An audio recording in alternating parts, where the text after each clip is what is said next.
નમસ્કાર મિત્રો, સ્વાગત છે તમારું અમારી આ ધ ગુજરાત વોઇસ યુટ્યુબ ચેનલમાં અને અમે તમને પહોંચાડીશું અવનવી માહિતી જેમ કે કોઈ સરકારી યોજના અથવા જે પણ સમાચાર હાલ ચર્ચામાં હશે એની માહિતી આપીશું।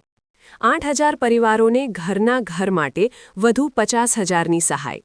સરકારે અગાઉ 1 લાખની સહાય છતાં ન બાંધી શક્યા સરકારનો માનવીય અભિગમ।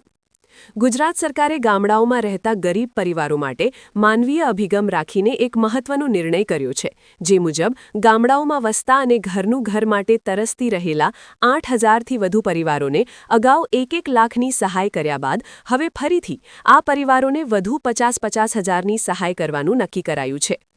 ઘરનું ઘર લેવા માટે ગરીબ પરિવારોએ અગાઉ થોડા પૈસા ભર્યા હતા। આ સંદર્ભમાં મુખ્ય સચિવ મનોજ કુમાર દાસનો સંપર્ક સાધતા તેઓએ કહ્યું કે ગુજરાતમાં ગરીબ પરિવારોનું ઘરનું ઘર બનવાનું સપનું સાકાર થાય તે માટે સરકાર હંમેશા તત્પર રહે છે। આવા 7 લાખ આવાસોમાં સરકારની ભાગીદારી છે, જેમાં 2-2 લાખ રૂપિયાની સહાય સરકાર દ્વારા કરવામાં આવે છે। ગામડાઓમાં આવી જ હાઉસિંગની સ્કીમ ચાલી રહી છે, જેમાં ઘરનું ઘર લેવા માટે ગરીબ પરિવારોએ અગાઉ થોડા પૈસા ભર્યા હતા, ત્યારબાદ તેઓ પૂરતી રકમ ભરી શકતા નહોતા।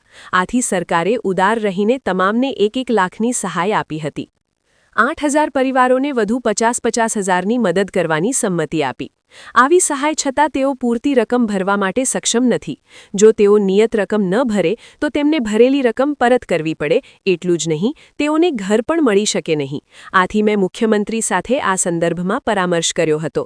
મુખ્યમંત્રી ભૂપેન્દ્ર પટેલે પણ મોટું મન રાખીને બાકી રહી જતા 8,000 પરિવારોને વધુ 50,000ની મદદ કરવાની સંમતિ આપી હતી।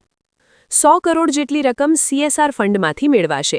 મુખ્ય સચિવે વધુમાં જણાવ્યું કે જે સહાય આપવાની છે તે પૈકીની 100 કરોડ જેટલી રકમ CSR ફંડમાંથી મેળવાશે।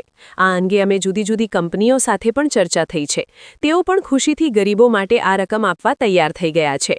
આમ સૌ કોઈના માનવીય અભિગમથી ગામડાના હજારો લોકોનું ઘરનું ઘર મેળવવાનું સપનું સાકાર થશે।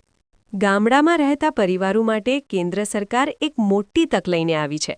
જે લોકોનું સપનું પોતાનું પાક્કું ઘર બનાવવાનું છે તેમને પ્રધાનમંત્રી આવાસ યોજના ગ્રામીણ એટલે કે PMAYG હેઠળ સરકાર તરફથી આર્થિક મદદ મળી રહી છે। આ યોજના અંતર્ગત પાક્કું ઘર બનાવવા માટે 1,20,000 રૂપિયાની સીધી સહાય આપવામાં આવે છે। કોણ મેળવી શકે છે આ લાભ?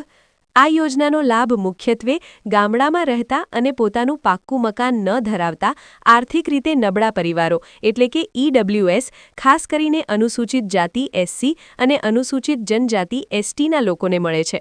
જો કે SECC 2011ના નિયમો મુજબ કેટલાક માપદંડો હોય છે, પરંતુ તાજેતરની માહિતી મુજબ જો તમારા ઘરમાં ટીવી, 2 વ્હીલર કે ફ્રિજ જેવી વસ્તુઓ હોય તો પણ તમને લાભ મળી શકે છે। કેટલી સહાય અને કેવી રીતે મળશે? સરકાર મેદાની વિસ્તારોમાં પાક્કું ઘર બનાવવા માટે 1,20,000 રૂપિયા અને પહાડી વિસ્તારો કે દુર્ગમ વિસ્તારો માટે 1,30,000 રૂપિયાની સહાય આપે છે। આ રકમ 3 હપ્તામાં સીધા લાભાર્થીના બેંક ખાતામાં જમા થાય છે। સર્વે અને અરજી પ્રક્રિયા।